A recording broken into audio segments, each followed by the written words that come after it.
進展非常之良好啊！我哋而家嘅實驗啊，進展唔怕話你知，因為柏小姐，其實我哋嘅實驗已經出現咗。我哋而家出現開個非常大嘅進展，係啦，從阿7年嚟咗我哋幫手就令到我哋嗰個非常之特別萬眾啊！咁樣咧就係啦，然之後咧就同大家出嚟。係個實驗而家暫時又好成功啦。不過我諗 Charlie 你好似唔係好開心感覺，係咪同其他人合作令你覺得唔係好舒服咧？點解你咁講咧？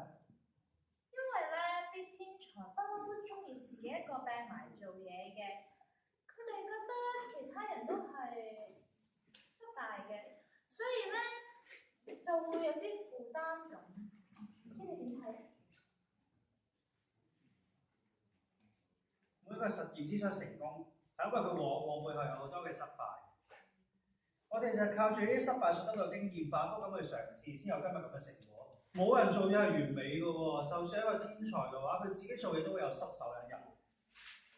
即係咁講啊，我係唔覺得同其他人做嘅嘢會拖慢研究進度。一個人就算有無限智慧，但係一日得24小時嘅啫。俾佢做到60歲啦，咪頂多得48萬小時嘅做嘢。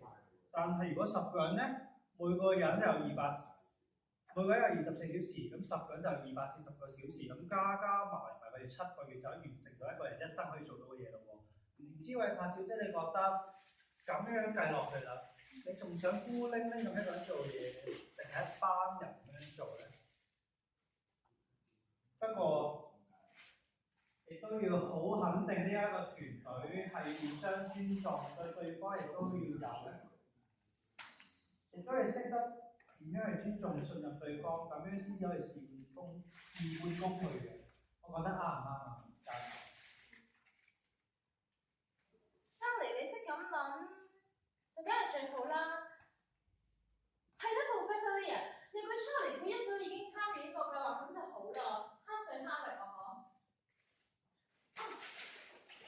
但係我唔記得咗添，你原本係弱智㗎嗬。如果唔係兜得基金會俾你去做實驗、去做手術，你而家仲喺男童院嘅咋？你咁講係咩意思啊？弱智。你咁講係咩意思啊？維柏小姐。我嘅意思即係喺我眼中，你唔係啲乜嘢天才，定係啲乜嘢弱智，你只係一件實驗品，同隻白老鼠係冇分別。講得好，維柏小姐，不如打俾掌聲佢攞我啊！哇！bravo啊！係啊，冇錯啊，我只不過實驗品㗎咋。不過咧，我未講完啊，維柏小姐。我好似呢排都睇到你一個最新嘅研究報告，好似係關於啲放射性治療嘅問題喎。